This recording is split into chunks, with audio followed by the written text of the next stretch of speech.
Manjummel boys திரைப்படத்தில் பயன்படுத்தப்பட்ட பாடல் தொடர்பாக மரியாதை நிமித்தமாக படக்குழு இசையமைப்பாளர் இளையராஜாவிடம் கேட்டிருக்கலாம் என நடிகர் விஜய் ஆண்டனி கருத்து தெரிவித்துள்ளார். ராஜா சார் வந்து ஒரு டைம்ல ஆடியோ லேபிளே வச்சிருந்தாரு. ஓகே சார், அது ஓகே. ஆடியோ லேபிளே வச்சிருந்தாரு.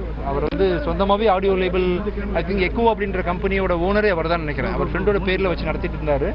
ஓனர்ஷிப் உள்ள பாடல்களுக்கு தான் அவர் வந்து ஒரு ராயல்ட்டி கேட்கிறாரு. இல்ல சம்பளம் வாங்காத படத்துக்கு அவர் கேட்கலாம். பிளஸ் அவர் ஆடியோ கம்பெனியை வச்சிருந்தாரு. அவர் எக்கவுண்டர் ஆடியோ கம்பெனியோட ஓனர் வந்து அவர் தான். ஸோ அந்த கம்பெனியோட பாடல் யூஸ் பண்ணும்போது மஞ்சுவாசரோட ஓனர்ஷிப்ல இருந்த கம்பெனி இருக்கு இல்லையா, அது பேர்ல இருந்தா அது வந்து அவரோட ரிமூவ் சொல்லலாம். மற்ற விஷயத்துக்கு வந்து மரியாதை நிமித்தமா கேட்டு இருந்திருக்கலாம். சார் பெர்மிஷன் கேட்டு இருந்திருக்கலாம். ஆக்சுவலா படம் வெற்றி பெற்றதுக்கு அப்புறம் கமல் சாரை பார்த்தாங்க இல்லைங்களா, என்கிட்ட கேட்கணும்னு அவசியம் இல்லை. ஓனர்ஷிப் கேட்கலாம். அப்ப நானே கூட ஆடியோ கம்பெனி வச்சிருக்கேன். ஆக்சுவலா பிச்சைக்காரன் 2 1 ஆடியோ சாங்ஸ், கொலைகாரன், திமிரு பிடிச்சவன் ஆடியோ ஓனர்ஷிப் என்கிட்ட தான் இருக்கு. செய்திகளை உடனுக்குடன் தெரிந்து கொள்ள உடனே சப்ஸ்கிரைப் பண்ணுங்க.